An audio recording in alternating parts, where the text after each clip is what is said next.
That's always scary. Recording in progress. Oh, now Norm has to watch out what he's saying. Hey, welcome back. Happy Thursday morning, everybody. What a great day yesterday. We just really appreciated everybody's participation, appreciated the presenters. We loved hearing from the state leadership at Wyoming Department of Education. A lot of great content was covered yesterday. So if you were here yesterday, I think most of you were. I hope you agree with me. It was a great opportunity. And what an amazing group you all are. So we're just honored to be here with you on day 2. We've got the morning to be with you from 8:30 to 12:30 or so. And again, just welcome back. Norm Ames here, Director of the Center for Technical Assistance for Excellence in Special Education, or TACE. So if you hear TACE, long acronym for, well, short acronym, one syllable acronym, right? For a long title of an organization.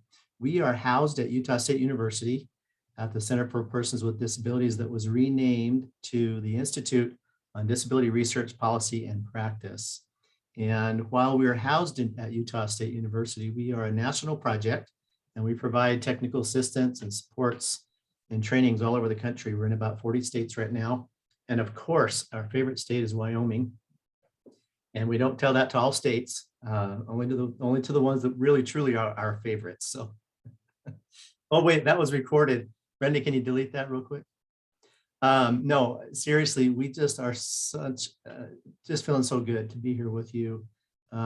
It's not very often that we get to interact with our partners that are in the classroom, that are front and center in front of our students. And so it was just an ingenious, I think very wise and thoughtful opportunity that Wyoming said, we need to do something here. And so under the direction of Dina Smith at the WDE and Margie Robertson, State Director, we collaborated with them and put this opportunity together. So today is going to be fun, but real quick, some basic announcements. These are a review from yesterday. So just know too that, yep, the conference is being recorded for anyone who may have to step out for a minute or couldn't for whatever reason attend today.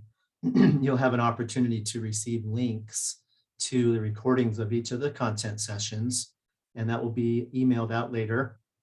Yep, we do ask that you mute your audio. Be careful of that, because remember, you're being recorded just like Norm is. You might say something funny. And then, yeah, go ahead and turn off your videos. We're going to highlight or spotlight the presenters just to help the participants be engaged with the presenter. Feel free to post questions and comments in the chat box throughout the day.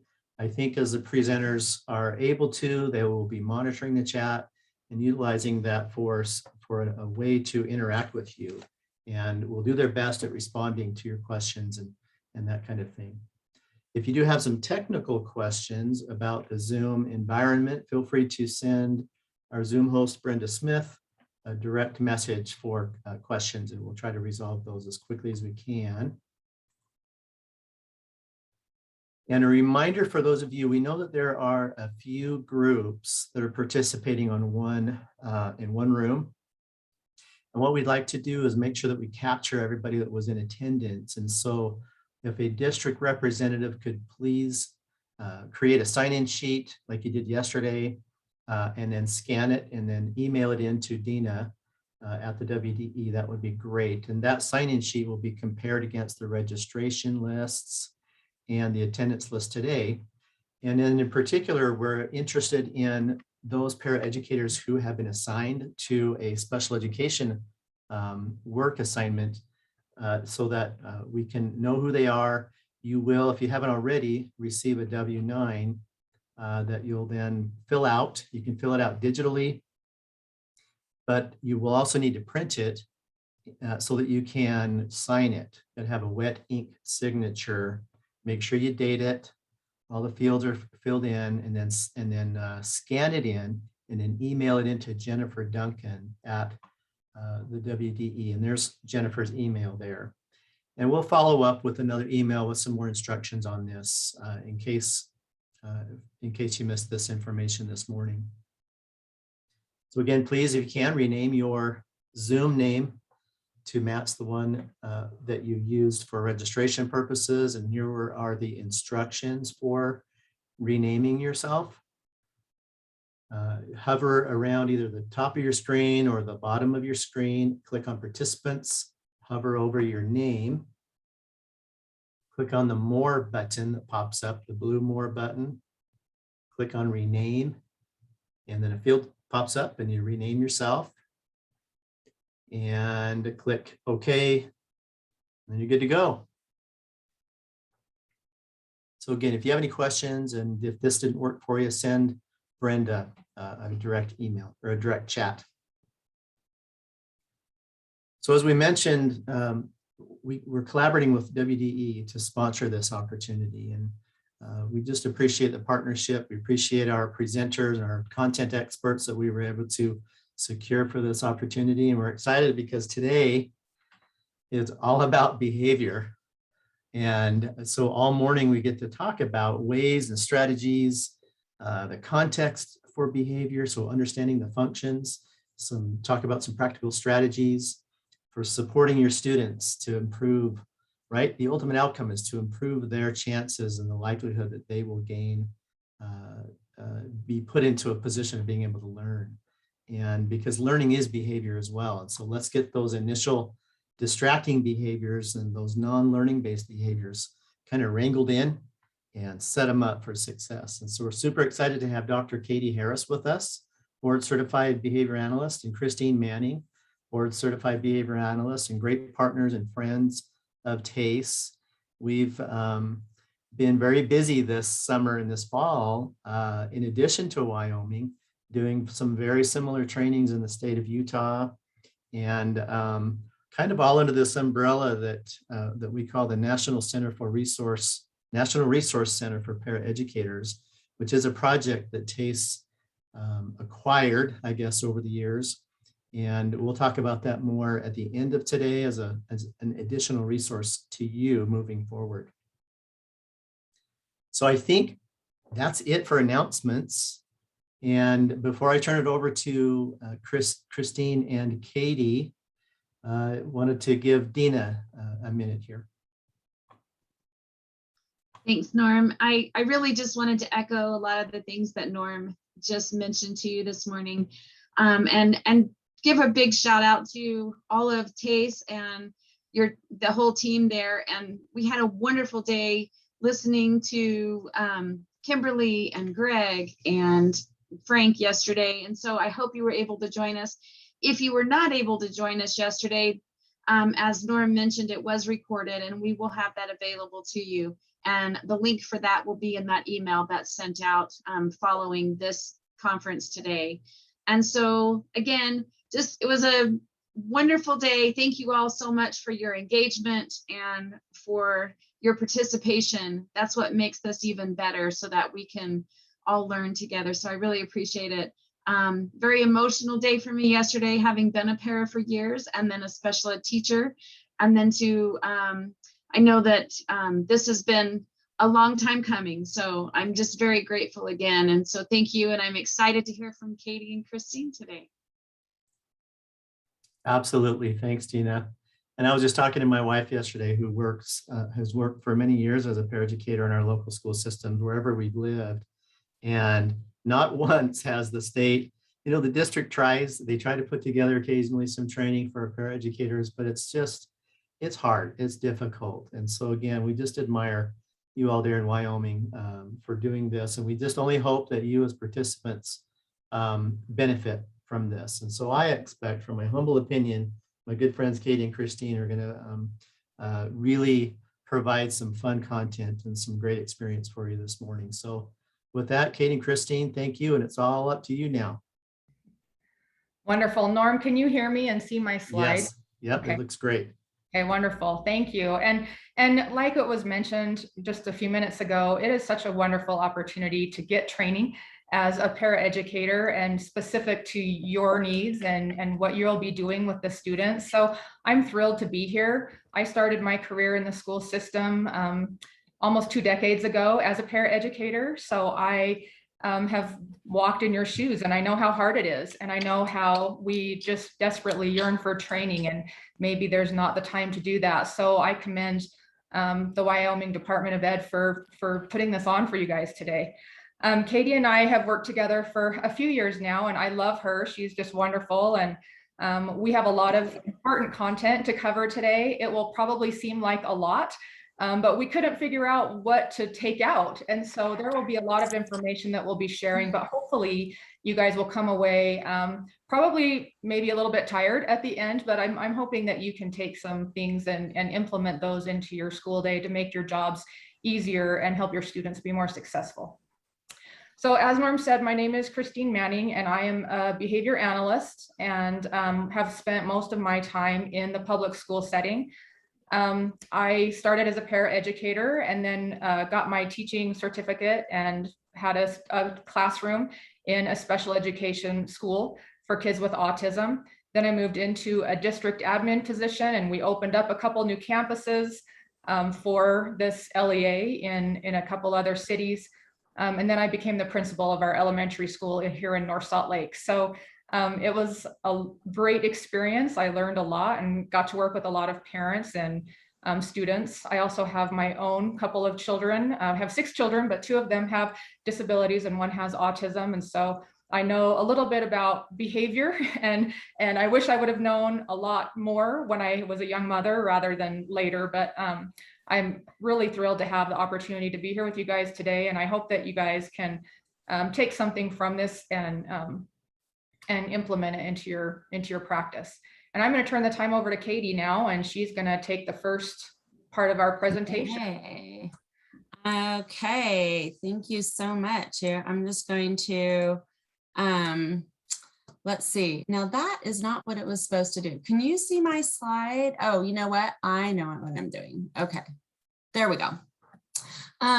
Thank you. Oh my gosh, like Christine said, we've worked together for years, and I just adore you. This is so much fun. We love working together. So, and we'll be kind of flipping back and forth, you guys, because that's kind of how we function the best. And so, yeah, I'm like, buckle up, right? Try to keep up. No, this is going to be great.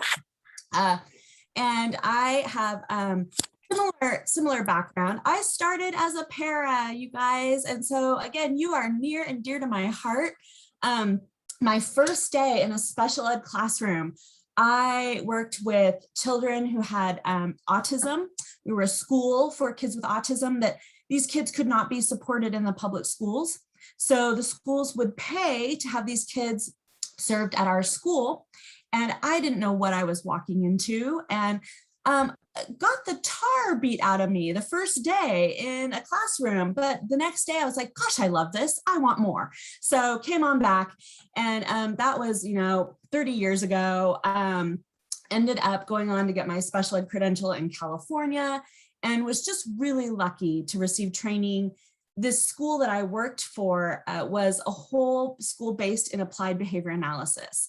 And so I got amazing training while I was a special educator. The marriage of those 2 fields is just phenomenal. So that's why we love sharing all this behavioral technology with you, because you'll have, if you already have bad skills, I'm sure, but this just, helps more training, right? I love doing these trainings because it's a good reminder for me. I have varied experience. I was a life skills coordinator here in Cache County for years. Did my graduate work here at Utah State, did early intervention research. Basically, I've worked with kids with disabilities from 18 months to, adults that are in their 70s and 80s. I've been in private clinics. I've been in, public school classrooms, been in vocational settings. So you kind of name it, I've done it, you guys. And I just, respect to you. And I used to consult in Afton. So shout out if there's Star Valley people out there.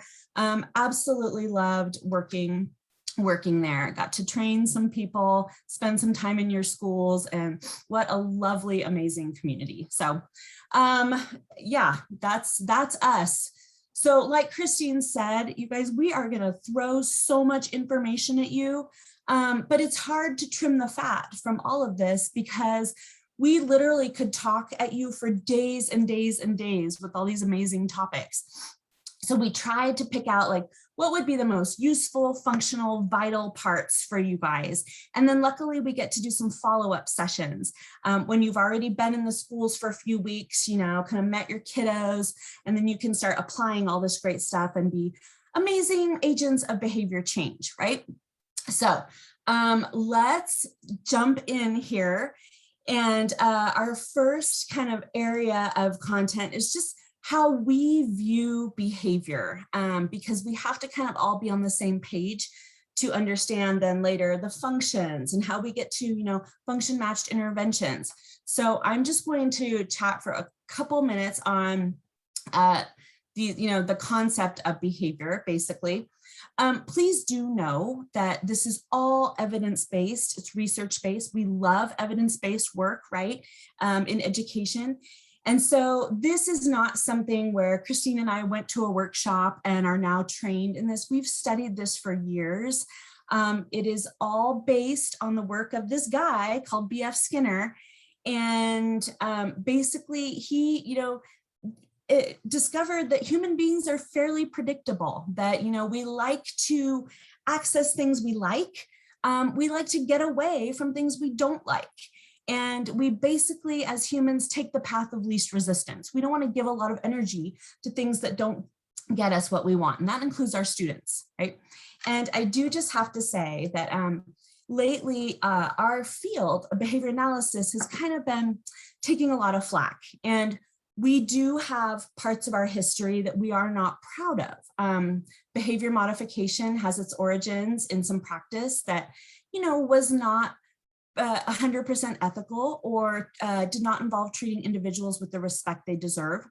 We are having a paradigm shift where we are really focusing on compassionate care and collaboration. And so I want you to know that we come from a place where all we want for our students is for them to be treated with that respect and dignity. And our main tenet of our field is do no harm.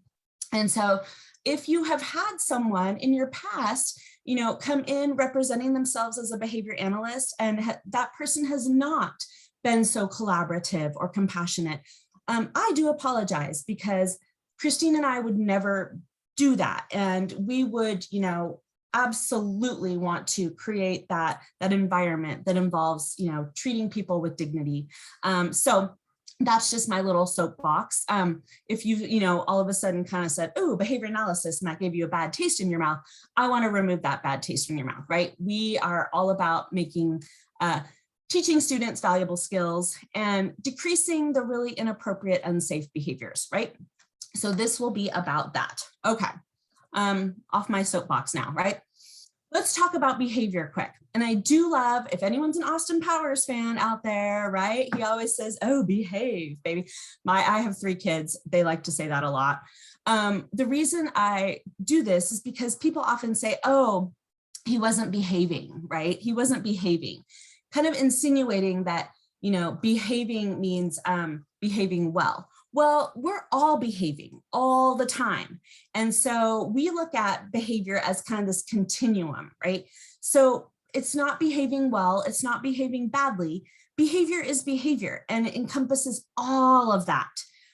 So bye, Austin, you're gonna go. So when we talk about behavior, right, it's not like it happens in a vacuum. We have to discuss the environment, which is your classroom, right? And how that behavior fits into that environment. Now, we also talk about these terms: adaptive behavior, meaning appropriate, right? Socially appropriate behavior that functions well in society, okay? And then we talk about challenging and maladaptive behavior.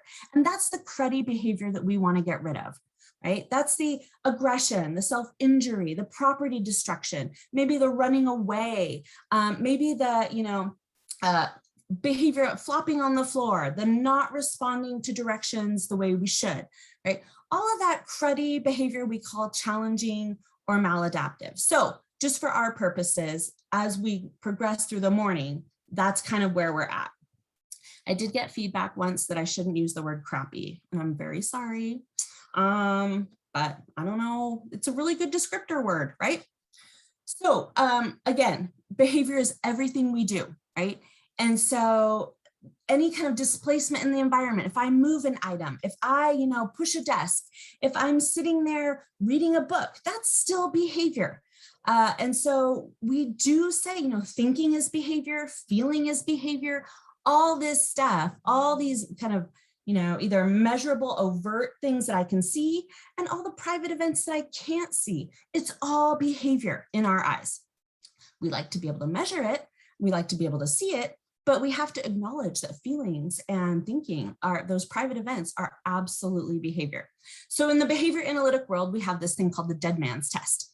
And it's that if a dead man can do it, it's not behavior, right? So a dead man can get blown over by the wind, right? It's not behavior.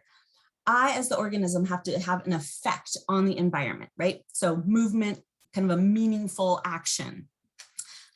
So that's how we describe it.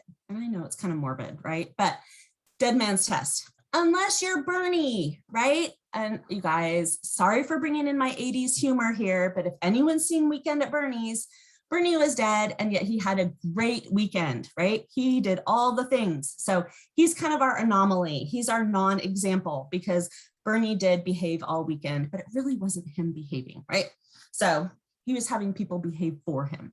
But anyway, it's 8:30 or 9 o'clock on a Thursday morning, trying to bring some humor into this, you guys. Okay, quickly, how we think about challenging behavior is super important, right? Sometimes we say things like, well, he's just naughty. He's just that kind of kid. He's just a bad kid, right? A bad seed. No, he's not. And, we have to, when I talk about that integrity and that, dignity and caring and compassionate side, you guys are on the front lines. You're spending all this time with these kiddos, right? Maybe young adults. We owe it to these students to realize that they come to us with a history. They come to us, with their organic makeup, right? Their biological makeup, but they also come to us with their tool bag of things they have learned that works in order to survive, in order to get what they want, right? To access things, to escape things. So that is learned. They didn't pop out of the womb knowing how to, flop on the floor and scream, or knowing how to scratch a friend to get a reaction. They learned all of that. And so if we can say, okay, well, that's cool. They learned that. We can teach them something else to do, right? So it's not that it's unavoidable. It's not that it's uncontrollable. We don't give up on a student, right? We say it's not part of that individual. There's no bad kid. Now there is bad behavior. There's rotten behavior, but that's not a part of who that little person is or that big person is, right? So we often have challenging behavior and that we can get each other all fired up, right? We can sit there and we can finger point and whine and gripe and make excuses. And believe you me, there were days I came home from work and was like, oh, this kid, he's making me crazy, right? I just can't deal with it. That only makes the problem worse, right? Because it just feeds the kind of attitude that this is unsolvable. When instead, we should know, hey, this is happening for a reason. And we can be detectives and figure out why it's happening, right? And get in there and get rid of the yuck and put in something that's socially appropriate, right? Because if it's learned, if they learned the cruddy behavior, they can learn the appropriate behavior, right? As a special educator, people used to say, oh, you must be so patient. And I'm like, no way, man. I have really high expectations for my kids. And I want to get rid of all that maladaptive and get in there with the adaptive and the socially appropriate, right? Because it is changeable. And for those of you who are Muppet fans, here's Beaker, right? Trying to understand the behavior of some people's like trying to smell the color 9. Well, behavior is complex, but it is so fun. It is so fun. Humans are the craziest organisms out there, and they are so fun to study, right? So for our purposes, we need to say, okay, well, what is exactly challenging behavior, right? Well, this is how we define it. Whether we call it problematic, challenging, or difficult, the behavior that impedes a person's ability to be as independent and safe, okay, is challenging behavior. So we're talking about unsafe behaviors, things that are getting in the way of this person learning skills. And And if they keep engaging in these behaviors, they have a higher risk of school failure, social problems, right? They may be put in a more restricted placement, may need supports like an individualized education plan, right? So all these things we have to kind of rein in quickly. That's why early intervention is so important, right? Because the gap that we have to close in the early ages is so much tinier. And so if we can, front load programs, get these kids the support they need, super crucial. So what we have to ask ourselves is it dangerous? Is it unsafe? Right? Is this putting someone in harm's way? And is this affecting the whole classroom, right? Is this affecting other people's learning experience or impeding their ability to gain those skills because of this challenging behavior? Or is it just an irritating behavior? Is this a behavior that I just can't stand, right? Grates on my nerves, but it's not unsafe and it's not dangerous. I have to make that distinction, right? So those are kind of some of the things we're going to be asking ourselves, and think about those as we progress through the morning. Think about kids you've worked with in the past or ones you may know are returning in the fall, right? And now I'm going to turn it over to Miss Christine, and she's going to do some basic terminology. Woohoo. So I'm going to stop sharing. Got it? Yes, can you see that? In San Francisco, that's lovely. No, and I wish I was really there. I'm sitting here in Utah, all the small. Thank you, Katie. And I was just looking at that picture of Bernie, and I know that we've seen that 100 times, but his eyes are open behind his glasses, and I've never seen that before. That is like super creepy. That's gross. I was impressed that last year during baseball season, somebody placed Bernie at like a Red Sox game. So Bernie is still living his best life, you guys. Yes. And I have seen Weekend at Bernie's, and for all of you young ones out there, please see the film. It's very funny. It's hilarious. And people are asking for the PowerPoint. Can they get that in the chat? Oh, you're amazing. She just did. Woo, magic. Yeah, awesome. All right, you guys. So we are going to talk about antecedents, behaviors, consequences, and functional relationships. We're going to go through this pretty slowly, but it's a lot of information. Katie already talked a lot about what behavior is, so I won't spend too much time there. So an antecedent is a thing or event that logically precedes another. So obviously we're talking about behavior, and this is an event or a thing that occurs prior to the behavior. And obviously in this presentation, we're talking about behavior that is challenging or problem behavior in the school setting, right? So an antecedent is something that sets the occasion for behavior. It doesn't necessarily cause a behavior, but it makes the behavior more likely to happen. And so you can think about some of those things that are happening and grating on your nerves maybe that cause you to have a behavior. So I think about when my children would take their pen or something and just tap, tap, tap, tap, tap, bang, bang, bang. And I keep thinking, they're going to stop anytime. Just be patient, just be patient. And all of a sudden I'm thinking, they're not going to stop. Are they ever going to stop? And I'm like, stop it, stop it. And so my behavior would have been yelling at my children to stop what they're doing. But the antecedent or the event that was prior to my problem behavior was that the tapping or the banging was setting the occasion for me to become upset and exhibit the problem behavior. So setting events can often cause or set the occasion for behavior. Katie's going to talk about that a little bit later, but setting events can be anything from the environment in the classroom. It can also be things that happened before the kids even got to school. I had a student that would be awakened every morning by a squirt bottle to his face until he got out of bed. And when he came to school, he was just kind of in a bad mood. And I remember asking him, what can I do to help you when you get to school and you're feeling upset? And he said, tell my mom not to squirt me in the face with a squirt bottle.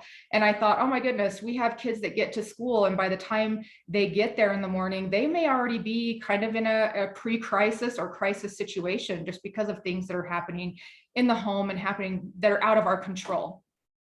And then as Katie mentioned, we have the things that we think and we feel, and these are private events. And especially now with COVID and all of the increase in mental health needs, these private events have become more and more important for us to recognize.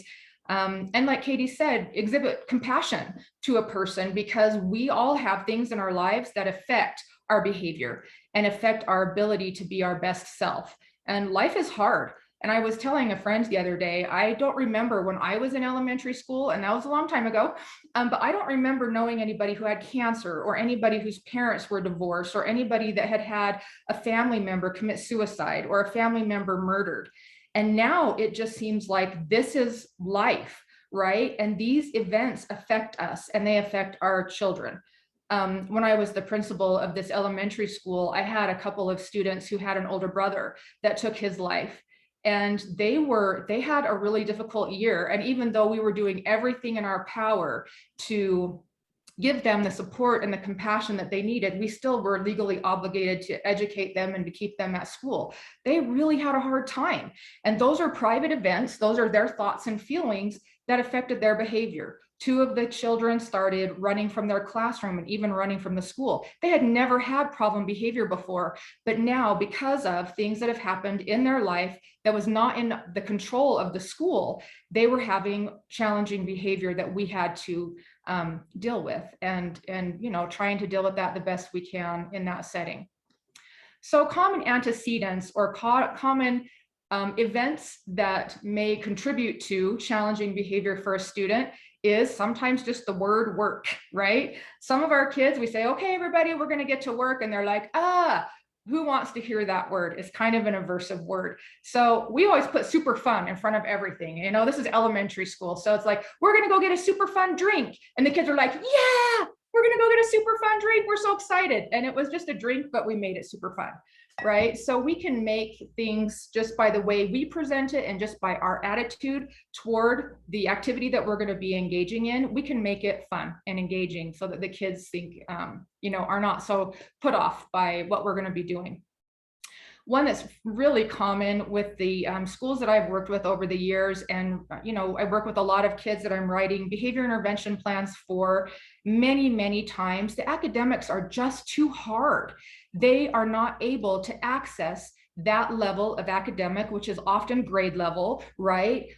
In the school setting. So I know that according to IDEA, our kids have to be exposed to their grade level content.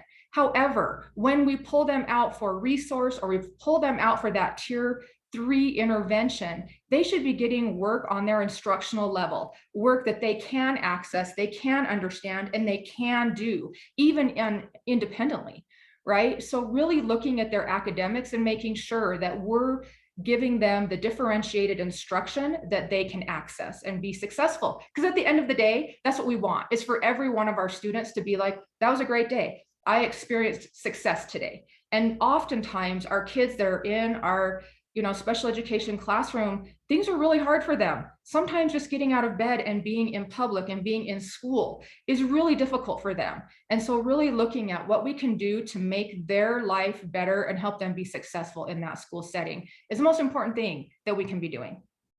Oftentimes pacing of instruction is too fast and sometimes too slow. But generally in my experience, the pace of the classroom or the pace of the work demand is just too fast for what our kids are able to do. Many of our kids with disabilities have a lower cognitive ability. And so they might be slower in processing speed or slower in handwriting speed. And that all affects how much they're going to be able to accomplish in that same time period that you may be expecting another student to accomplish that same demand. Writing is really, really hard. And if you guys are special educators, you're like, oh yeah, writing. That is one of the most difficult things that our kids can be asked to do. And that is because it's not only the physical act of writing, it's the mental processing of how to get your thoughts and ideas, if you can even get that far, right? Sometimes we say, what do you want to write about? And the kid's like, I don't know. And they really need help processing through that, and then really scaffolded support to get that from a concept or a thought in their mind to the paper. And there's a lot of steps in between there, and we really need to break that down and give the child the support that they need so that they can do the writing. And obviously we have accommodations put on the kids' IEPs so that we can help support those little steps throughout the writing process. Events occurring in the classroom. Is it too noisy? Do the lights make noise? A lot of our kids can hear the overhead lights and the buzzing. And I don't know about you guys, but if I heard this buzzing all day long, I probably would go crazy and start acting out and engaging in challenging behavior, because it is like the tapping of the pen or the banging. After you hear it for so long, you're like, "Wah, I can't take it anymore." Right? So events occurring in the classroom can be an antecedent, and Katie's going to go over that a little bit later.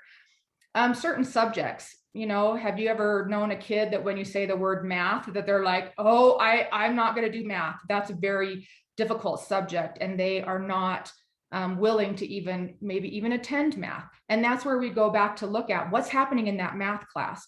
Is the academic level too far above or below the student's actual instructional level? Unstructured time and transitions are two of the biggest common antecedents that I see in school across all grade levels.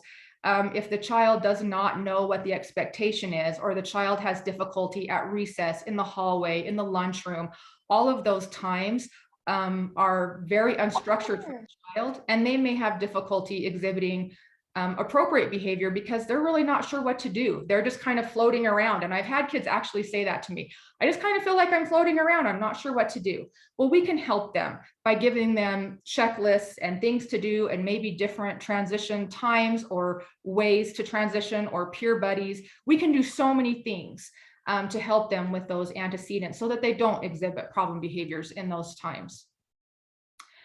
Poor classroom management is often a reason for problem behavior or challenging behavior. I had a school contact me last year, and they said, "We need you to come up and write some behavior intervention plans for some kindergartners." And I said, "Oh, wow, kindergartners are just learning, right, the skills of being in school."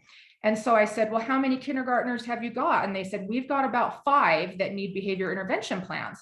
And I said, 5 out of how many are in the classroom? And they said, "There's 11 kids in the classroom altogether."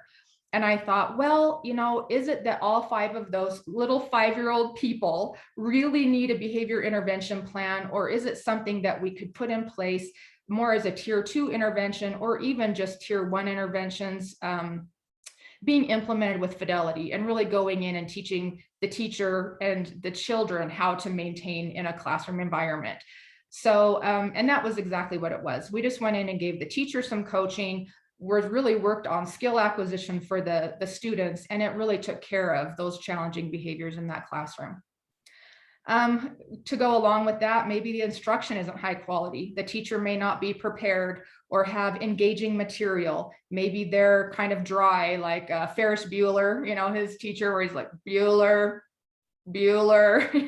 it's like, can we make it fun? Can we make it engaging?" And it's a lot of energy to teach kids with disabilities. And I know I used to come home from school and I'd be absolutely exhausted, because I felt like I had to talk in my Yoda voice and juggle and do all of these things just to keep their attention.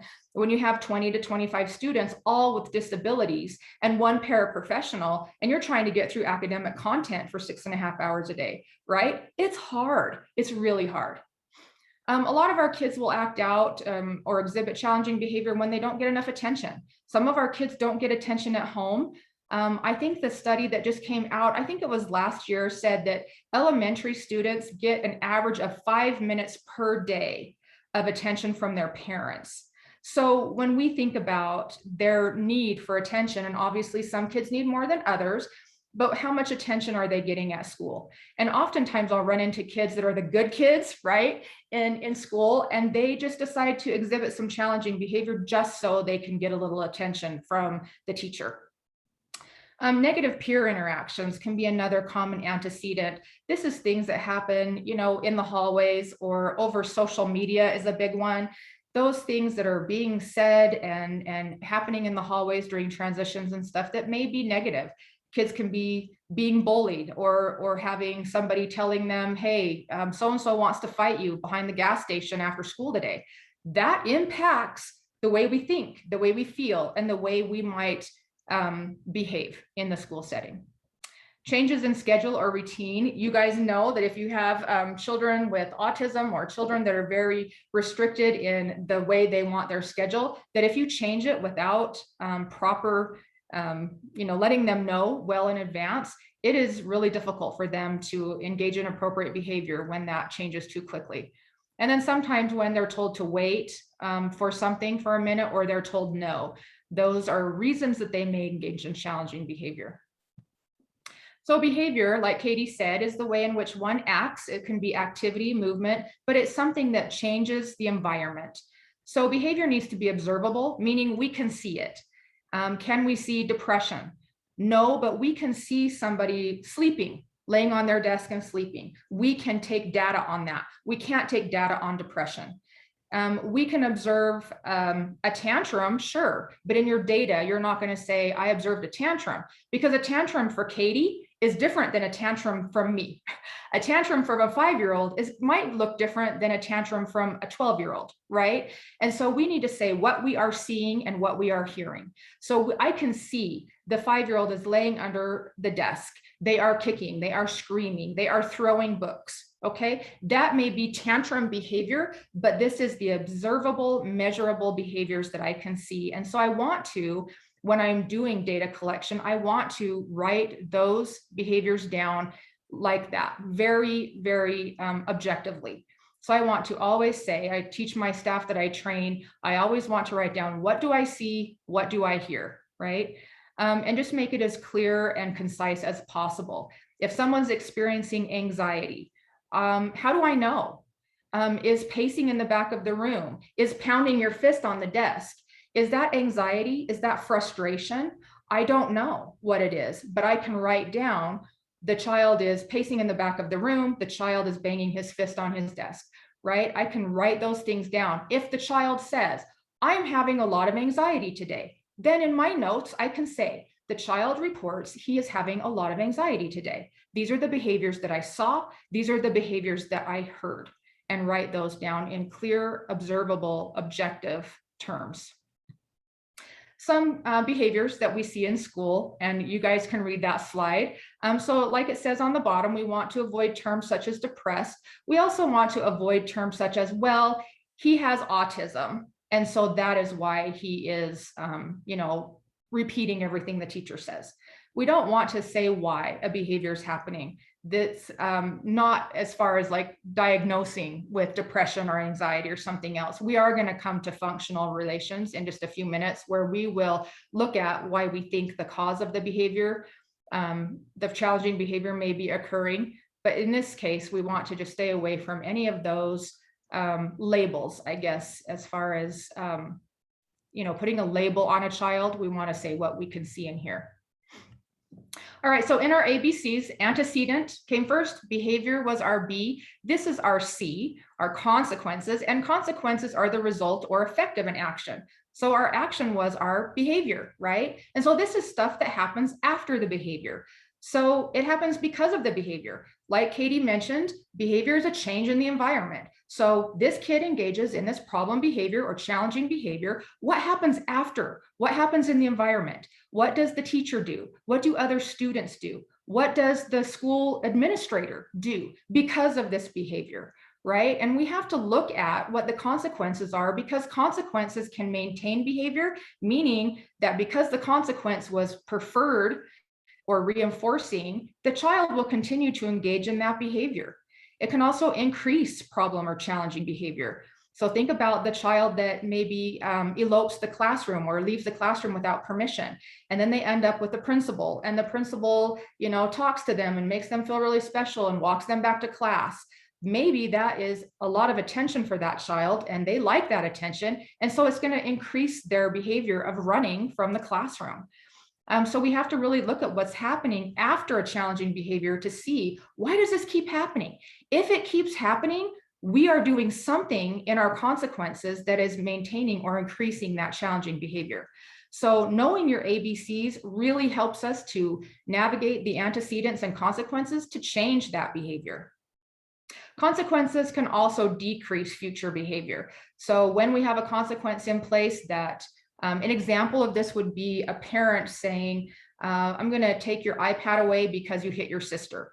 So the iPad becomes removed because of the behavior of hitting the sister, and it decreases future behavior. The kid's like, I don't want to lose my iPad again. That was awful. That was a terrible consequence, right?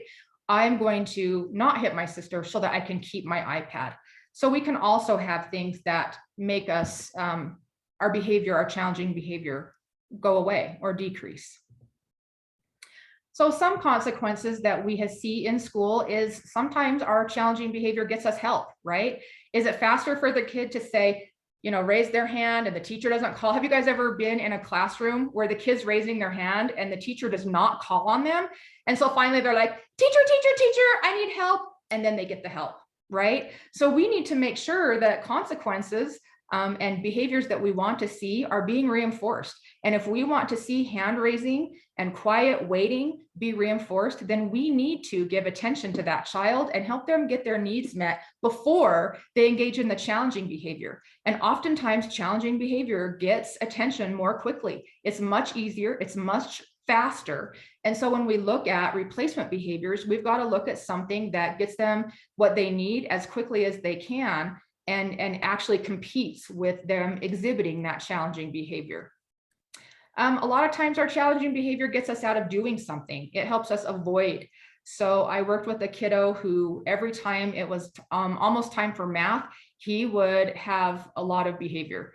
And he would end up being taken from the classroom, the math classroom, and generally taken to a place where he could calm down and talk about it. He would miss most, if not all, of his math class. He was in middle school. So looking at what was happening here, we decided, you know, he's trying to escape math. And what would happen? As a teacher, you guys know, we have a student that doesn't show up. So what do? You put a packet together of the work that they missed, and then you send it home. And then what does the child do? Well, sometimes they might get help at home and bring it back. Most of the time they don't, and it affects their grade, right? So we are really looking at changing behavior and helping kids be successful and helping them to get good grades. Good grades are, or grades that they're appropriate and able to get, right? Is our goal, is to help them get the education that they need and providing them with a free and appropriate public education or FAPE. Another consequence that a lot of times our kids engage in is attention. And this can be good attention. So I turned my homework in, great job, Katie, right? Or it can be bad attention. I tell a nasty joke in front of class and I have everybody laughing at me, right? And it may be that I get in trouble for that. And generally you do. You get sent out of class, or you get talked to by the teacher or talked to by the administrator. Attention is a hard one, especially when the peers are giving the attention for the inappropriate behavior. And we're going to talk about some ways a little bit later with Katie, how you can work on a function matched intervention for kids that are trying to get attention. Oftentimes consequences will bring us comfort, right?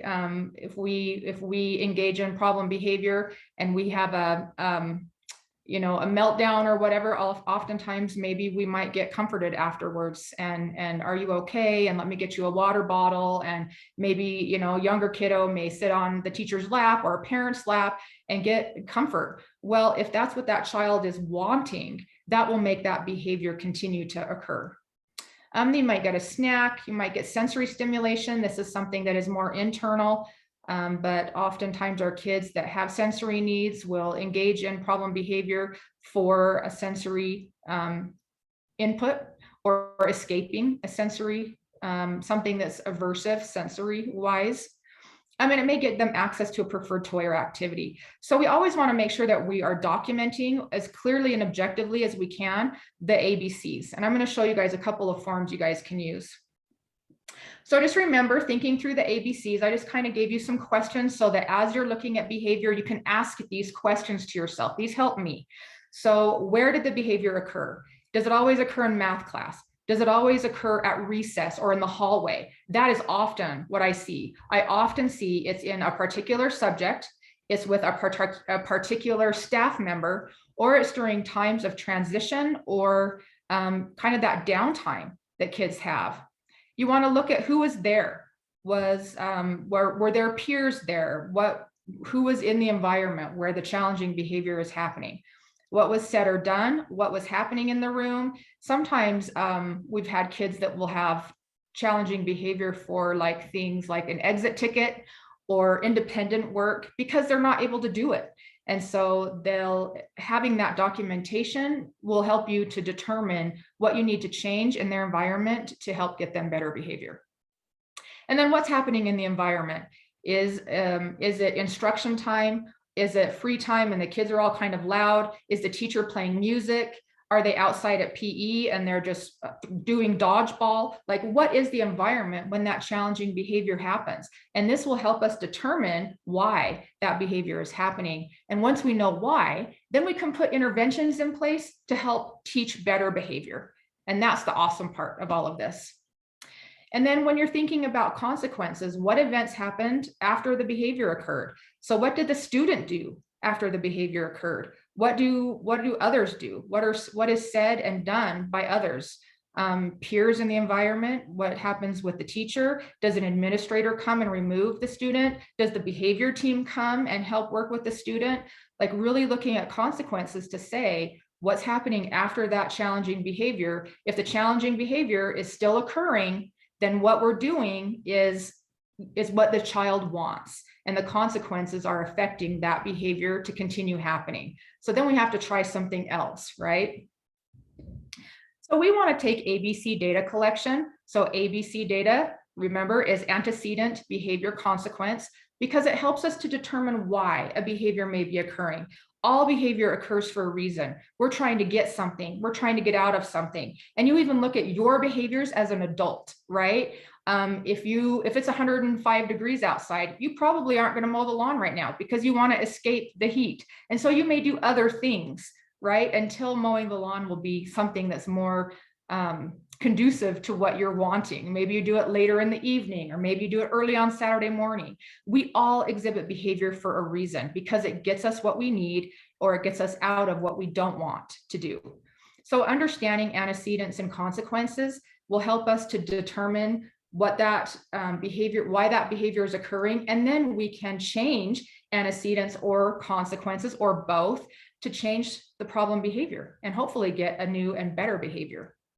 So I just wanted to show you guys a couple of logs that you could take antecedent, behavior, consequence data on. I always write the target behavior at the top. So this is objective and measurable. So student is talking out without raising their hand during instructional time. Also writing the period or the hour where the class is that they're attending. If you've got a high school student and they've got 8 teachers, you want to know where those challenging behaviors are occurring. And you guys know, you've probably been in groups of teachers before that say, one teacher says, this kid's acting out all day, every day. And another teacher will say, well, I've never had a problem with that child. Then what is happening in that environment to make that child or contribute to that child's desire to engage in challenging behavior in that one class and not in the other class? So it's really important that we have times of day, what class it is, what subject it is, what teacher it is, so that we can really look at and piece apart the antecedents and consequences that may be contributing to that challenging behavior. So then you see down on the bottom, there's the date, the time, the activity, like what's happening in the classroom. Is it whole group activities? Is it independent work? Are they doing a science lab? What is the activity that's happening? Then the antecedent, the behavior, the consequence, and then the student's reaction. And sometimes I'll put the other people in the environment, I'll put their reactions as well, just to show what's really happening in a thorough way.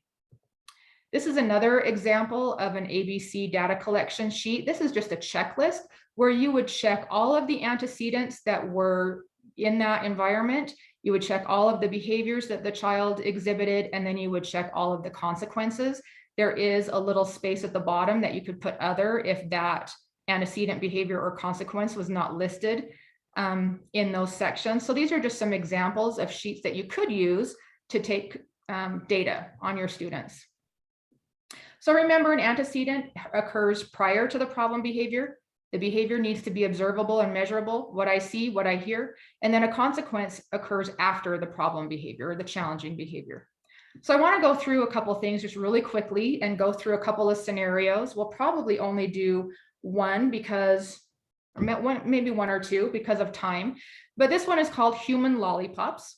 So it says, Stephen is a kindergarten student in Mrs. Betts' class. Just before recess, Mrs. Betts tells the students to clear off their desks and line up for recess. Student takes his arm and swipes everything off his desk and onto the floor. Then he runs quickly to get in line and begins licking his hands actually, and then licking his peers. Some of his peers scream and others laugh and say, yuck, that's so gross, Stephen.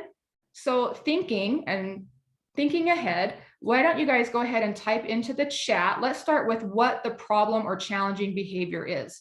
So Stephen did some things in there. What do you guys think as far as what his challenging behavior would have been?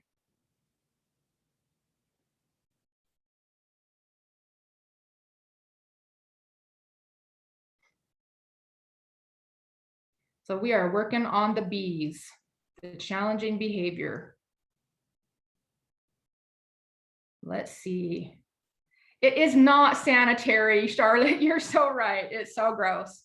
He cleaned off his desk by throwing stuff onto the floor. He's licking peers. He's not following directions.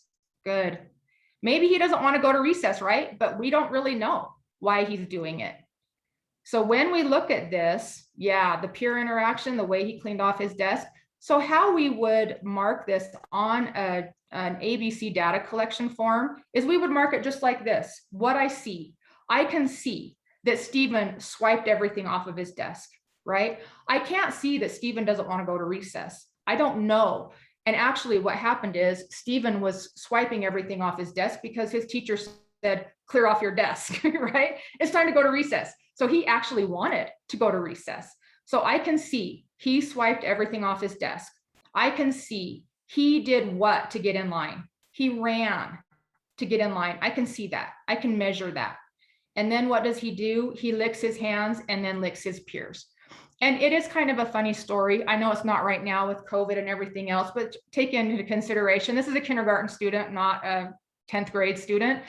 So he's learning and he really wants his peers to like him, and he doesn't know how to socially interact. And, you know, after we did a functional behavior assessment on him, we realized that this was really the case. Okay, so you know the behavior. We have swiping everything off his desk, and we have running, and we have licking his peers. I can see those things, right? So let's go to antecedent. What happened in the environment that set the occasion for Stephen to engage in those challenging behaviors? What happened right before he did those things?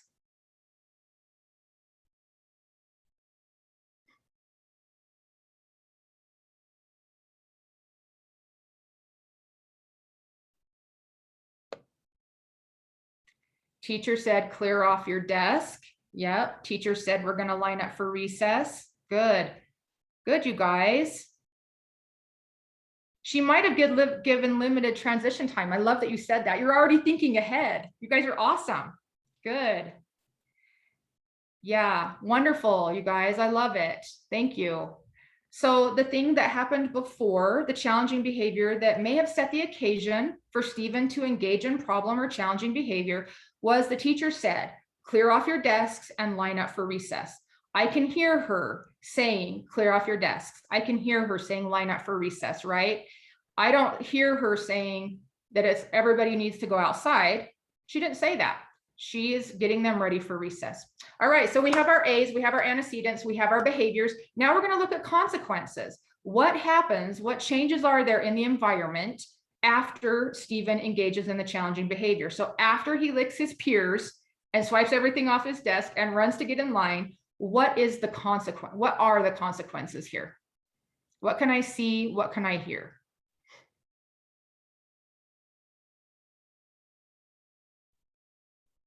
Good. Peers are screaming, laughing. He's getting attention. Good job. He might need to go back and do it again. I love it. You guys are already thinking ahead. Peers are screaming and laughing, right? And I'll tell you, the peers that were screaming just really didn't know what else to do. They're like, this kid's like licking me. Like, anyway, it was yucky. But when we looked at the antecedent behavior consequence, you're right, Sabrina. When we looked at that, we were like, well, Stephen probably is enjoying that attention, right? And so he doesn't know how to engage with his friends, and he might need some skills there. He might need to learn how to get attention in appropriate ways, right? Good job, you guys. Love it. All right, let's do one from, okay, here's your answers. Antecedent behavior consequence. So when you guys get your PowerPoint, you'll have those. So the next one we're going to do is math, the 4-letter word. So Jonathan is a middle school student who has Mr. Add-a-lot. Yes, I made that name up because add a lot. I'm such a nerd, I'm sorry. That's like a dad joke, but I'm not a dad. So when Mr. Add-a-lot asks the students to take out their math books and begin the assignment, Jonathan will climb under his desk, lay on the floor, and begin moaning, "I hate math." Some students begin laughing, but Mr. Add-a-lot ignores Jonathan's inappropriate behavior and continues on with instruction. All right, this time, let's start with the A's. What are the antecedents or antecedent for the challenging behavior? What happened just prior to Jonathan's challenging behavior?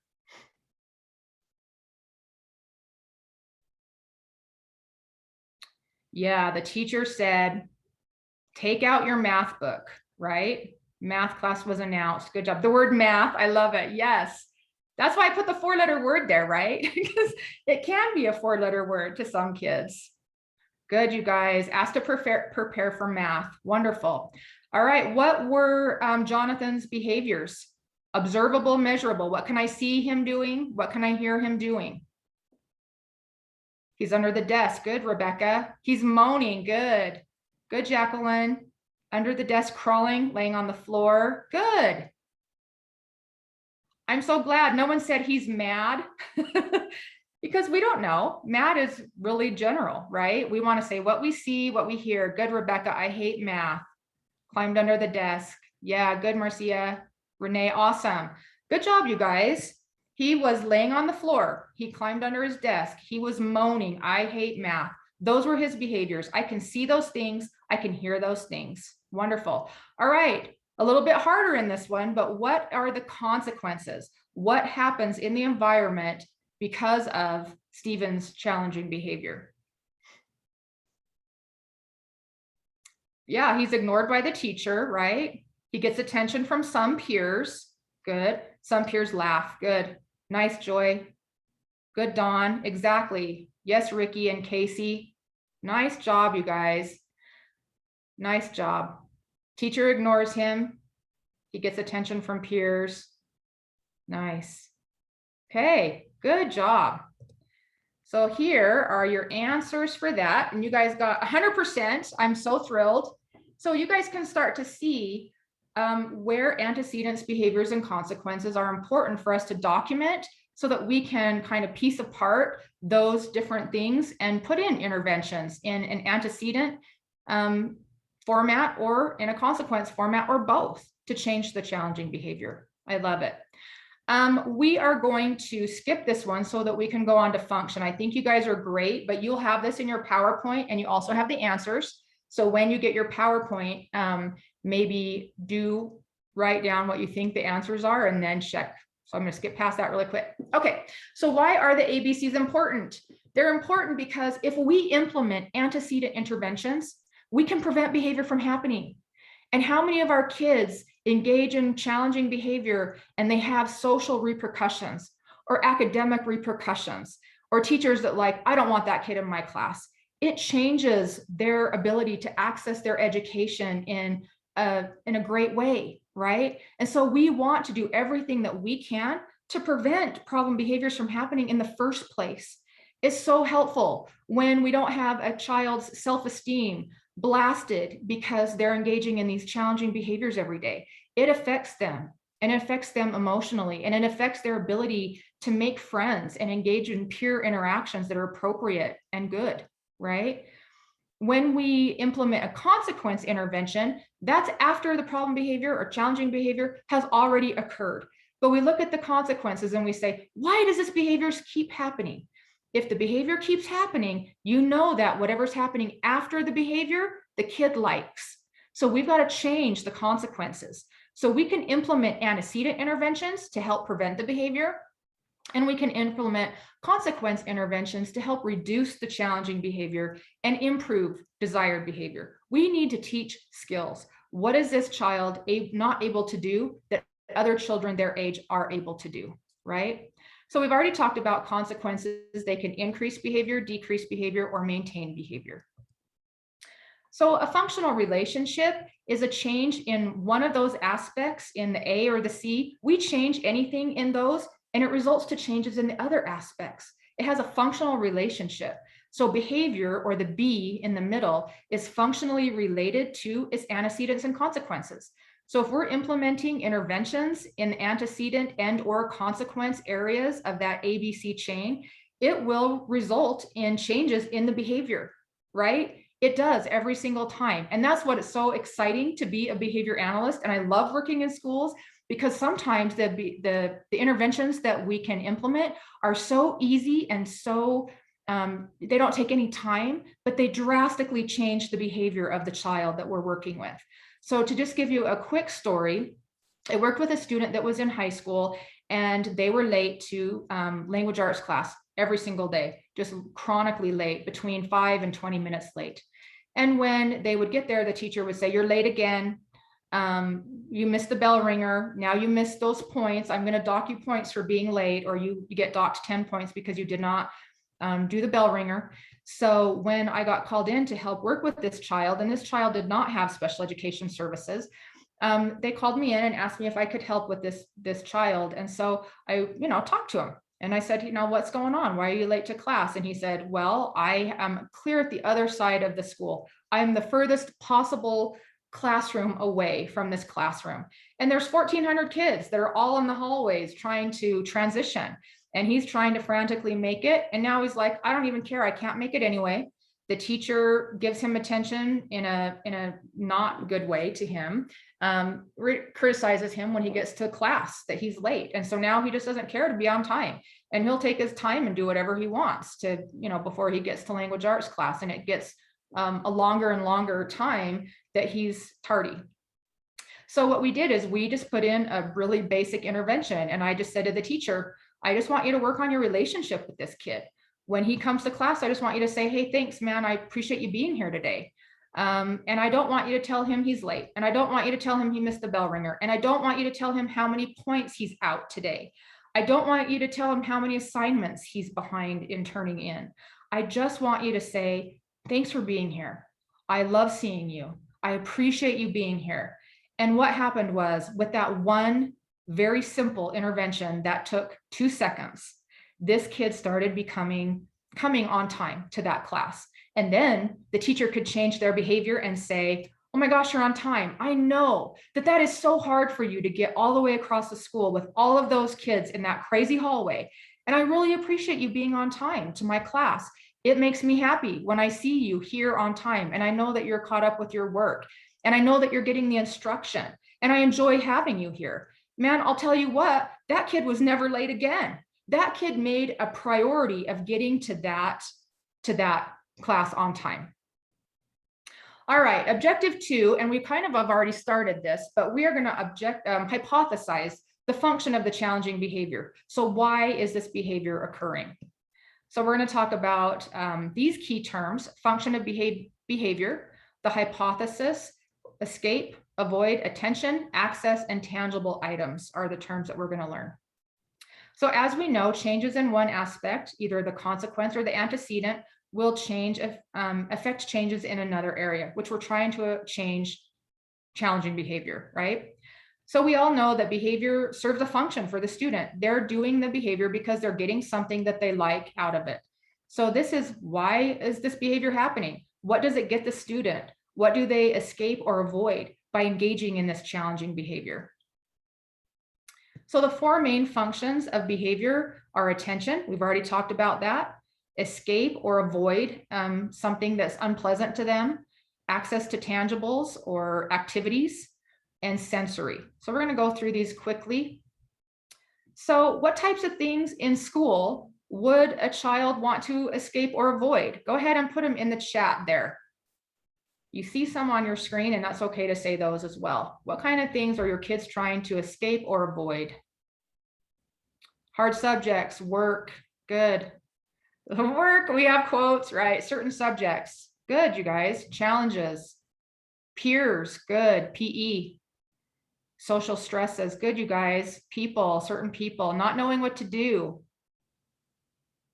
Interactions with certain people or adults, good. You guys know, right? We all escape things that we don't want to, that are aversive to us. And as my son told me one day, he said, Mom, maybe going to birthday parties and family dinners is fun for you. It is not fun for me. It is awful for me. I am not you and you are not me, and you don't understand how hard it is for me to go to family dinner. And I went, yeah, okay, I understand. So some things we may think are fun for them or they will have a good time doing, and they might not. They might hate it. Recess and lunch, not wanting to go home. Wow. Yeah, Sabrina, that's interesting. Yeah, Simone, your son would say the same thing, right? Some kids dread recess. Some kids dread lunch because those social interactions are so aversive to them, right? So there's definitely some things our kids like to escape or avoid in the school setting. Good job, you guys. All right, our next one is, let me see if I can advance my slides here, sorry. Attention. So attention from peers. This could be good attention or bad attention, right? This could be laughing at an inappropriate joke or laughing at a kid swearing, or it can be attention from somebody's bullying me in the hallway or someone wants to fight me after school. Attention from adults. This could also be good or bad, right? So we're looking at that as a function of behavior. Tangible or activity would be what they want.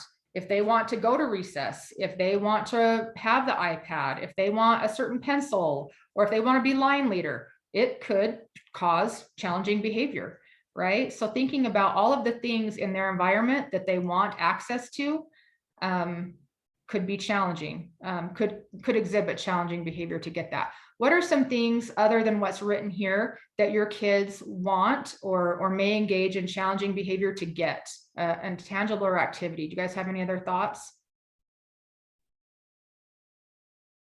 Yeah, some of them want to be home, a snack, hugs, good, a break, right? Go home, Minecraft, yeah, sleep. A lot of our high school kids, right? Food or soda, rewards, good, praise, social media, good. So you guys can see, like, our kids have a lot of things that they want, right?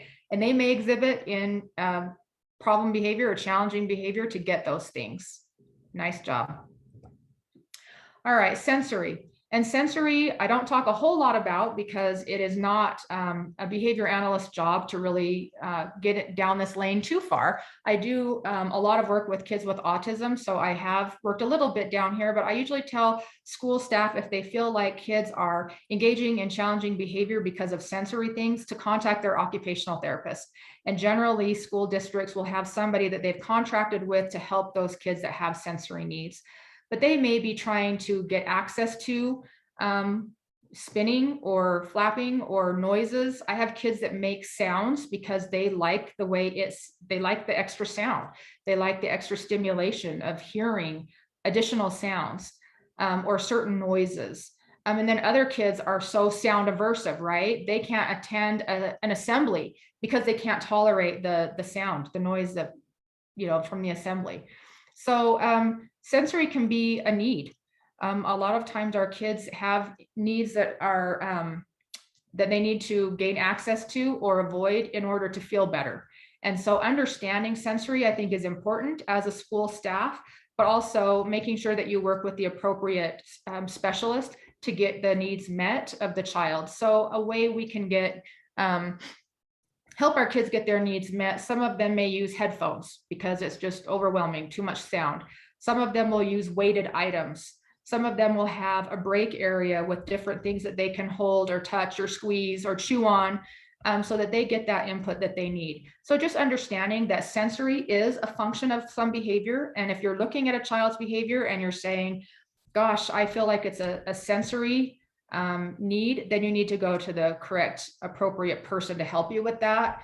Most of the time I have worked with kids, a lot of times there are sensory functions, but they are generally in addition to the either escape, avoid, or attention function. So I've only worked with one student out of a lot, hundreds of students I've worked with that have only had one function, and that was sensory. The others have multiple functions. So after you kind of look at your ABC data, you're going to form a hypothesis. And I think a lot of you guys said a lot of your kids try to escape a certain subject, right? So you've already made a hypothesis that Their challenging behavior may result from escape of a task or a class that may be too hard for them, or maybe they're not successful in, right? So we want to form a hypothesis as to why. Why is this behavior happening? So we're going to use our data. We're going to look at it. We're going to find out where this behavior is happening. We're going to find out what's happening as far as antecedents in the environment. We're going to look at the consequences and say what's happening after the child engages in this behavior. If they're engaging in problem behavior right before math class and they never make it to math class, then they've escaped the demands of math class. What's happening in math to make it so aversive to them that they would engage in that challenging behavior to avoid going, right? So we're going to use all of our data. We're going to use our anecdotal notes. What's happening for other staff members?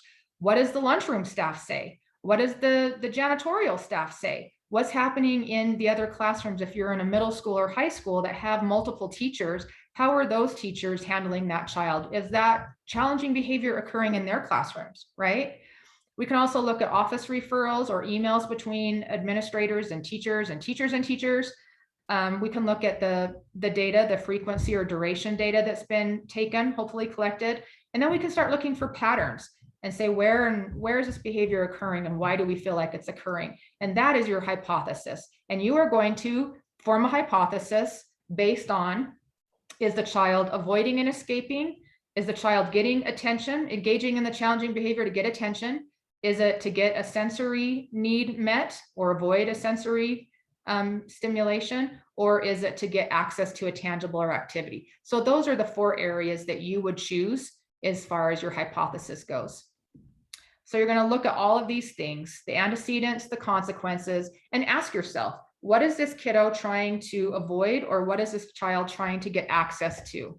What is their behavior saying? We're going to go through one scenario, and then I'm going to turn the time over to Katie. But Stephen is a 4th grade student. He is an only child and loves the limelight. He elopes the classroom several times per hour.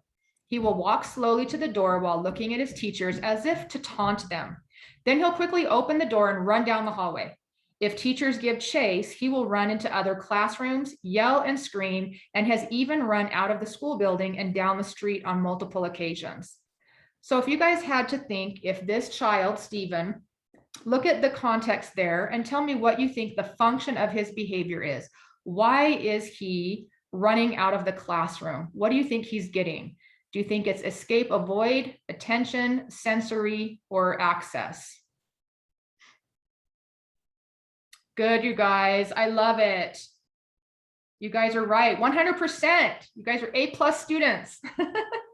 You're right. He's getting attention. What kind of things would give you guys, what kind of things did you guys look at to determine that in the scenario? What things would give you the impression that it was an attention function?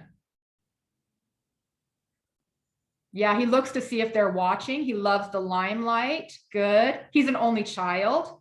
Yeah, he's looking at the teachers before running. Good. So you can kind of tell, right, in just this little scenario, what kind of things. He's taunting the teachers. You're exactly right. And with this child in particular, what we did is we gave him a lot of very rich attention.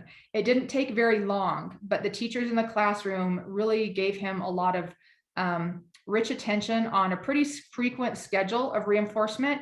And he quit running from the classroom. And so that is called a function matched intervention, which Katie is going to go over. And it's really exciting to see those things work when we know what the function is. I'm going to let you guys work through these scenarios on your own, and I'm going to turn the time back over to Katie. And thank you guys for being so wonderful. Great job today. Awesome. Thank you so much. You so helpful. Oh my gosh. Okay, guys. I just need to share my screen for a second. I'm going to steal it from Christine. Okay, and there we go. And then I'm going to do this. Okay. Awesome. And just so you know, we are going to take a break in about, 25 minutes. So clearly we can't see you. So if you need to get up and use the restroom or, get some water or something, go ahead, but we will take a 15-minute break in about 25 minutes. Okay. So now you guys have the basics, right? We've defined behavior. We've talked about the antecedents, the behavior consequences, right? All the functions basically that maintain those behaviors. Now we're going to start kind of moving into the application phase, okay, and talk about some practical strategies. So just quickly, we want to touch on the environment. And we realize, there's kind of only so much control over the environment that you guys have in your role, right? You can't saunter in and say to the teacher, you know what, I'd really like to change a few things. But something to consider while we are, teaching you to be amazing agents of behavior change is there can be some environmental factors we can tinker with that make things more conducive to healthy behavior, right? Now, I don't know about you, but like the classroom on the left, woo, way too busy. I am feeling overstimulated just looking at it, right? Classroom on the right, way more open space, conducive to learning, right? So if you have a student, Christine talked about kind of some sensory overload things. I would be overloaded just standing in the classroom on the left. And I actually worked in a classroom here in the Valley, supervising a teacher there, life skills. This poor teacher had very little control over, obviously the size of her classroom, but there were so many little people and adults crammed into this classroom, like the noise level and just trying to move from one spot to another. I mean, you could just feel the anxiety and the stress in that classroom. And so we tried to, feng shui a little bit, organize things to make it better. And, for those of you Marie Kondo fans, right? Like if it doesn't bring us joy, let's get rid of it. Kind of decluttering to try to make a difference. But sometimes we can do those things, sometimes we can't. But it is a good thing to kind of, keep in the back of our mind, right? The physical layout. Do all students have visual access? Now, this sounds ridiculous, but I got called into a preschool situation where they were having some behaviors as far as challenging behaviors during group. Well, these kids, she had them sitting on a half circle, and she would hold up this very large book, and the kids on the outlying positions couldn't see the materials at all. So of course, what do you do when you're 3 and you're not engaged? You find challenging behaviors that will get you attention or get you out of things, right? Like Christine talked about. And so all I had to say was you need to make sure that all the kids can see what you're reading. It was that silly and that, simple. So, everybody should be able to access the materials, right? And so clearly place them in front of students, right? Are the materials accessible? That's important. The layout, if you're fostering independence and want kids to go access materials, bring them back to the table, right? They have to be accessible. So organize. Are the rules and procedures posted? This is one thing that I feel very strongly about. Right. And a lot of schools have their kind of general rules posted, Greenville Dragons are respectable and responsible. Well, that's great. But we should have rules that are measurable, right? Like Christine talked about, are observable. A lot of kids don't know what being kind means or being a good friend means or being respectful means. So if we can, operationally define that, like I keep my hands to myself, right? I say kind things. I walk quietly. I follow directions the first time. Silly little things like that are great. And when we post them, we can keep referring to them. Oh, you walked down the hall. I love it. You have walking feet, right? Or your hands were to yourself, right by your sides. I love that. We can use that specific praise to reinforce all the time. And that noise level, like I talked about, Christine talked about the lights, right? Noise level is another one. When you see a kid doing this, or an adult, the teacher doing this, right? We know that the noise level is a little too much, okay? Are the consequences fair and explicit, right? I have worked with people who get very frustrated and then they want to threaten and, dole out the ultimate punishment, like you're not going out to recess for the next 2 years. And that's obviously an extreme, but we have to work within the confines of the punishment has to kind of meet, fit the crime. And so as far as like reinforcing strategies And then, the punishment type things, if there's response cost, if there is, something being taken away, it really needs to be fair and explicit, right? These kiddos cannot be caught off guard.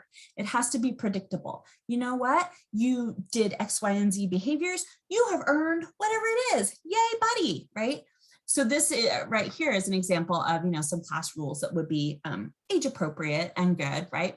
If you're, implementing a token economy in your classroom, meaning kids are earning tokens, some kind of, stickers, that also has to match, like whatever behavior they are demonstrating that earns a sticker or a token should be, equal to the actual consequence or whatever they're earning, right? And I always tell people, oh my gosh, don't be afraid to dole out extra tokens or move those tokens up so that they've earned the big reinforcer. If they're doing something that's great. I've had staff say, well, I'm supposed to wait 2 minutes before I deliver that reinforcer. Or, I just gave him one. I just gave him a token. Well, he's doing what you want him to do. He's focused, he's working on the math problem, or he just followed directions the first time. Give him a token. It's okay, right? We can always dole out more reinforcement. It's not a bad thing.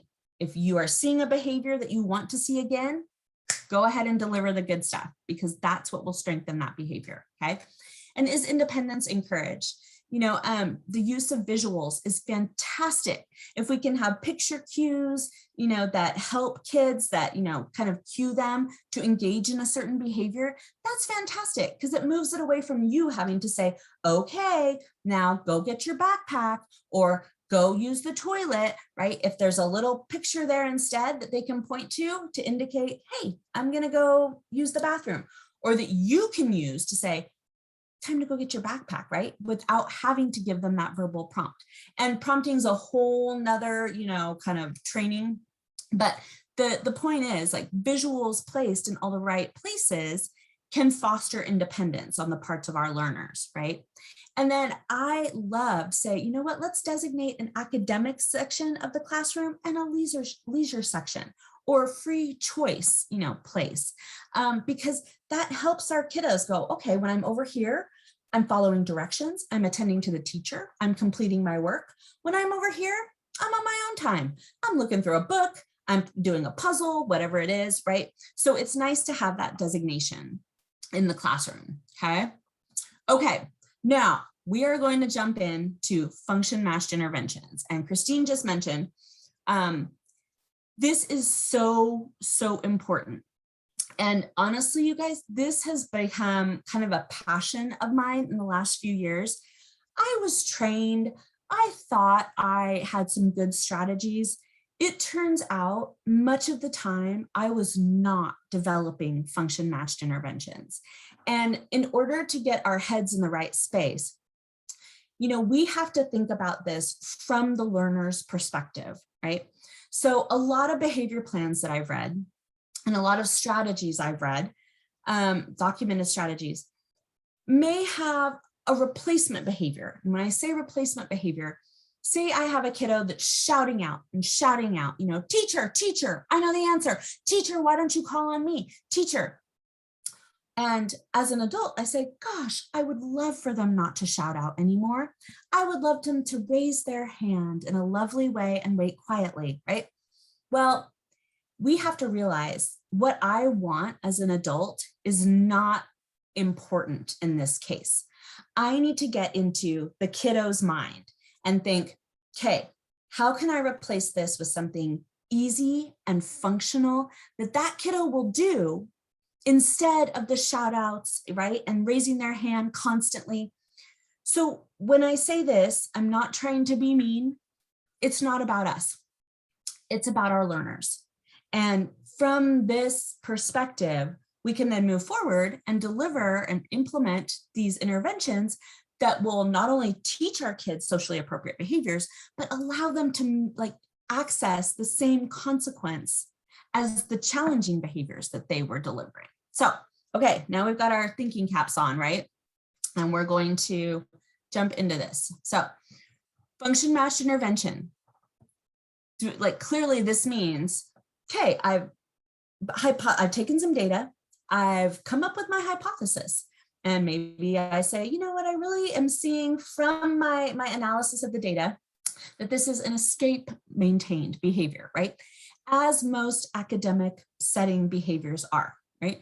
Christine talked about the work word and how kids want to escape these demands, right? So maybe I've said, okay, this is escape. Well, then I need to put in an intervention that allows this kiddo to escape, okay? Same with attention. If I have determined this kid's really jonesing for attention, and that's why he does this behavior, I need to put in an intervention that allows him to access attention, okay? And we'll talk about what happens if we don't get it matched. Then we've got non-contingent reinforcement, and I will go over all of these, you guys. We are just in acronym heaven right now, aren't we? Functional communication training, and then we're going to talk about differential reinforcement of alternative behaviors, a DRA, okay? And then I've already mentioned like the replacement behavior, right? Which is what we want to reinforce instead of the cruddy behavior, right? We're going to kind of slip that in there instead, okay? So if we don't match the function, we actually are wasting everyone's time. We're wasting your time. We're wasting our kiddos' time. We are just kind of skating along while the challenging behavior is getting stronger. They're getting better at it, and they're getting more fluent. They're using it more in more environments, right? It's not what we want. We want to get in there and start replacing it with a socially appropriate behavior, right? We might have no effect or change because, well, we're not implementing something in a scientifically valid way, right?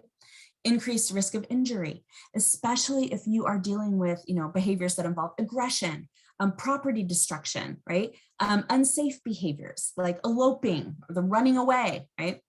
Risk of increased problem behavior. Yeah, they're getting better at the challenging behavior, right? And faulty success. We might think that it was our intervention that did such a great thing, but actually, maybe that kiddo got on a new medication or, I don't know, had a really great morning at home and they're responsive to other contingencies, and it's not our intervention actually made a difference with that behavior, okay? The benefits are we love evidence-based, right? And these are all evidence-based, meaning there's a ton of research on this stuff that says it works. And so my challenge to you after this is you're going to go back, you're going to go to the classrooms, you're going to be, serving these kiddos. And when you start to see these challenging behaviors, you're going to go, oh, yeah. I remember what Katie and Christine said. I'm going to go refer to that PowerPoint and start thinking, okay, some data collection, hypothesis. We're going to try some of these really cool strategies, right? We can then get rid of that challenging behavior and we can increase functional and appropriate behaviors, which, like Christine said, is the goal of all of our teaching, right? To help these kiddos learn and thrive and feel successful, okay? So these will help do that. Okay, so our first thing that we can do is we can reduce the motivation, right? And I will talk about each of these on their own. We can kind of pull the rug out from under our students and go, you know what? You don't need to engage in that cruddy behavior because I'm going to alter the environment and my own behavior so that it's not effective anymore, okay? You don't need to do that. I can teach them that their cruddy behavior no longer gets attention or escape, whatever they're going after. And I can teach them new, better behaviors that are socially appropriate, functional, easy to access so that they don't have to engage in that challenging behavior anymore. Okay. And Christine kind of touched on this already about sensory, right?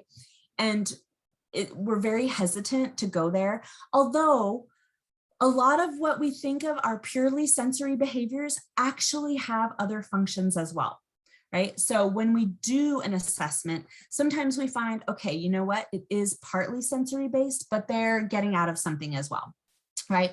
If I have a child that's flapping their hands in front of their face, well, they might actually, be reinforced by the visual kind of stimuli of that, but they also are getting a break from the instruction, right? That they might have just been given. Or somebody, every time they do that, might say, don't do that, put your hand down, and they're getting attention. So we have to be, you know, really solid analysts to figure all of that out. Or it might be medically based too. I actually was just talking to a mom of a client I used to serve, and her younger son has unfortunately started smearing feces, which is not a pleasant behavior, right? But they found out that he was very constipated. And so this little guy was not understanding what was happening to him in the restroom, right? Trying to help it along. And so they ended up, you know, getting medical treatment, putting him on like a prescription laxative to help. And so hopefully that, you know, behavior, which some people would consider sensory, right? He's playing with his stuff. They got a medical diagnosis for it and are helping it that way, right? And some things like grinding of teeth, right? This kiddo might have a toothache, might have some jaw problems, some TMJ. We just don't know. So, you know, again, we are not medical doctors. That would be more in the realm of take the student, you know, recommend to a pediatrician to see if there's something physiological or medical going on. Okay. And if, you know, it's something like they're constantly bothered by, maybe it's a headache, maybe it is, you know, mosquito bites, picking behavior, you know, they're going to try to alleviate that pain. And again, that's in a medical realm, not for us to, you know, address at this time. Okay. So let's talk about reducing the motivation to engage in these cruddy behaviors, right? Well, the first thing I can do is we're going to break this down between escape and attention for each one of these, right?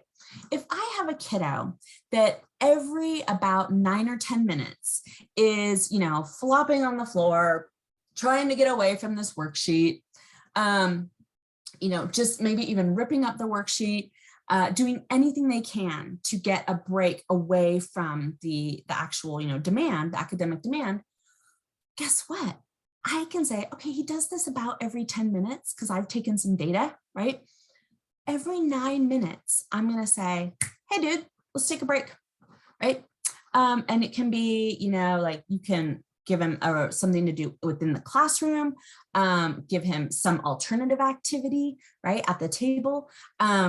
Anything that gets him away from whatever the demand is this kid is trying to, you know, access by this challenging behavior. What that does is it fills his bucket, right? He gets escape on the teacher or your call. And so he doesn't have to engage in all these cruddy behaviors anymore because he's accessing a break in a functional way. Now, I've had people say, well, why should he get a break? Why doesn't everybody get a break, right? Why does he get extra? Well, because he's telling you he needs it, right? He is saying, hey, I'm going to get a break either way. You can give it to me in a functional way where it's the teacher's control or your control, right? Or I'm going to make my own break and I'm going to flop and I'm going to destroy and I'm going to do whatever it takes to get away from this demand.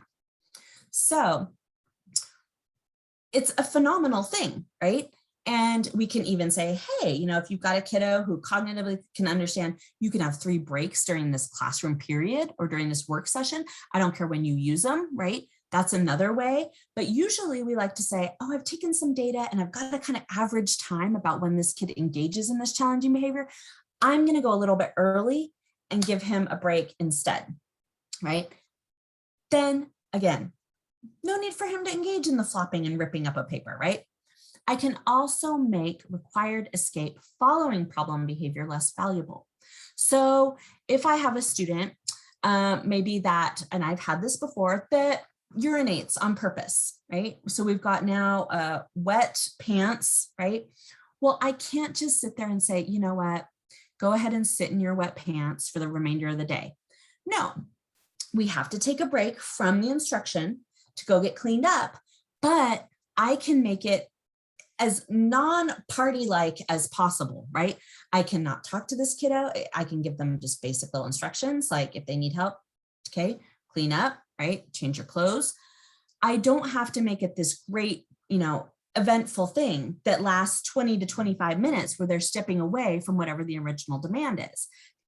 Okay, so it's like, let's just get cleaned up. Okay, back to the work, right? So they created their own opportunity for escape in that situation, but I don't have to make it great.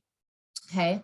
I once had a student that would vomit on an operant level, right? He could make himself vomit, and which was, again, ooh, wow, what a behavior.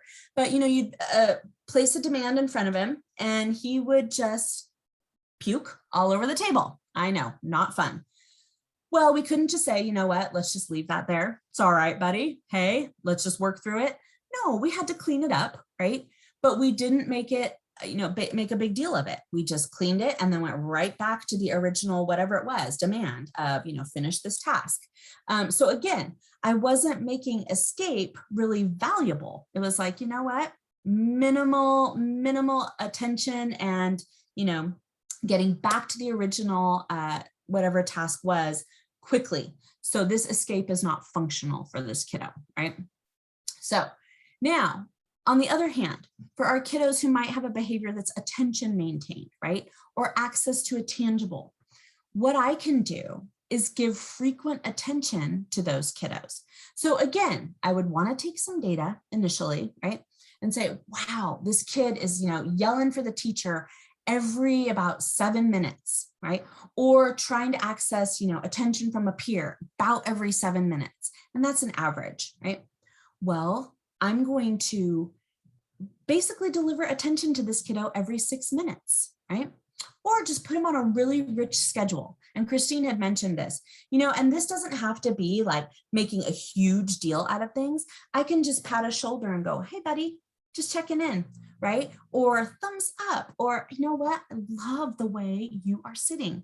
Whatever it is, just again, filling this kid's bucket with attention so that he doesn't have to engage in the shout outs and the poking of the peer and the whatever it is he's doing that is not desirable behavior, right? We just front load it, tons of attention. And you guys, NCR is one of my favorite strategies. Often I can just, tell the teacher and staff, hey, just give a richer schedule of reinforcement to this kiddo, check in with them more often, give them praise more often, give them a nice little eye contact and a thumbs up more often, deliver a little treat on their desk more often, whatever it is that works, right? And often all those other cruddy attention-seeking behaviors go away. Because sometimes they come off the bus, right? And they might have had a really rough morning. They might not have had any attention at all morning. Christine gave you those stats. It's heartbreaking. So if you can come in and say, you know what? I'm just going to give this kid a rich schedule. It's amazing what happens to the challenging behavior. It often decreases very quickly. And if you need reminders, right? We have things like motivators that you can hook onto your belt, put it in your pocket. It buzzes to remind you, but the kiddos don't know it's there. If you need a bracelet on your hand to remind you, if you need a ribbon around your finger, if you need a visual posted in the classroom that says, good things or whatever, that it's like, oh yeah, I see that. I need to look around and reinforce this kiddo I'm supposed to be, engaged with. Whatever it is to help remind you, do it, right? Because then also you become this lovely, amazing, and fairy unicorn of delivering of all good things, right? Which is what we want to be for our kiddos, okay? You can also make required attention following problem behavior less valuable, right? And again, going back to the peeing pants, or maybe I, pick a scab and I'm going, oh no, I'm bleeding, right? You can just, let's put a Band-Aid on there, get back to work, right? Because you don't want to make that super valuable. I have to attend to it. So I have to give some low level of attention, right? Just like I have to clean up the urine in the pants. I have to clean up the vomit on the table. But I don't have to sit there and go, oh, you know what? We don't pick. We don't do that in class. We don't do that. This is not okay. Oh my goodness. No, you don't have to talk about it at all. Because some kiddos, they don't care what kind of attention's coming at them. It's attention. You can be reprimanding the heck out of them. You shouldn't have done that. That's not okay. We don't do that in our classroom. And they're like, hey, this is great, right? So we have to think attention is all kind of talking at our kiddos, looking at them, body language, right? Sighing. I've had kids that would watch for my eyes. And it was like, and while they're engaged in a challenging behavior, So I got really good at looking out of the side of my eyes, the corner of my eyes, because I did not want to give them like that full on eye contact, because that was reinforcing enough. That was what they were going for, right? So either one of these situations, we are basically saying, you know what, you don't have to engage in these behaviors. We're going to set up the environment so that you don't need to do that to get out of whatever. Oh, there's my alarm, guys. You don't have to do that to get attention. I'm going to give you attention on another schedule, like on just a rich schedule. I'm going to check in with you. I'm going to just fill your bucket so you don't have to, you know, flop, poke up here, yell out, whatever it is that I've determined is maintained by attention. Okay. And I want to say something too, like you can have, you know, I'm glad that Christine talked about the functions of behavior, because I could have a kid flop out of their chair and it could serve both escape and attention, right? And you guys all analyze that situation with the kiddo who runs, but behaviors don't fit into these nice little boxes, right? So I can have the same behavior that's maintained by completely different functions. I can have a kid that flops to get out of a task, and I can have a kid that flops because it's gotten him attention in the past. So that's why, you know, some of these are a little bit confusing, because it's like, well, wait a minute, was the peeing the pants escape or attention? It could be both. But you guys now have those skills to say, I'm going to do a little investigating and come up with that function myself, right? Come up with that hypothesis, and then move on to implementing one of these, depending on what the results of that were. Okay. Before we do this, we're going to just take a quick break. So we will come back, you guys, at 10:30. Okay. And I'll just keep this slide up. So go stretch, do whatever you need to do. And I'm going to just stop sharing for a second. And we will see you back at 10:30. Okay.